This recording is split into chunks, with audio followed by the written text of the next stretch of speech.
Mark Kimmitt is a retired U.S. Brigadier General and former Assistant Secretary of Defense. He joins us now live from Washington. Thanks so much for being with us.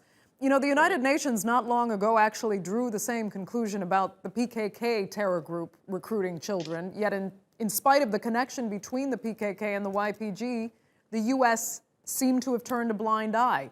Is that set to change now with this report? Well, sadly, I don't think so. This was part of a Department of State report that was noted in the Department of Defense report.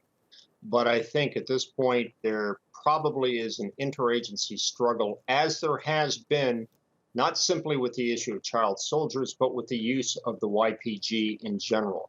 Department of Defense continues to work with YPG and the SDF because they are the only ones that are fighting.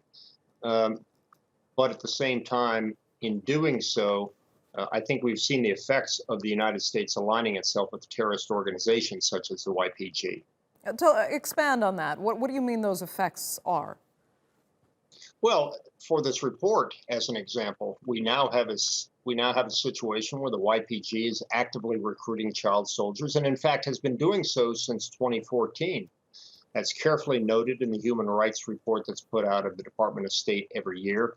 Yet, it is allowed to continue even as we continue to arm, train, and equip the YPG. The very fact that we are aligned with the YPG has been an issue of contention since 2014. So this is just a long-standing practice of the United States Department of Defense working at cross purposes to the Department of State's Human Rights and Labor Division. But will U.S. legislators be able to allow this to continue because it breaks U.S. law? Well, it doesn't necessarily break U.S. law. It breaks perhaps UN resolutions. But having said that, clearly the United States Congress has, in the majority, sided with the Kurdish elements in that region, and in specifically along with what they call the SDF, that has a significant amount of YPG.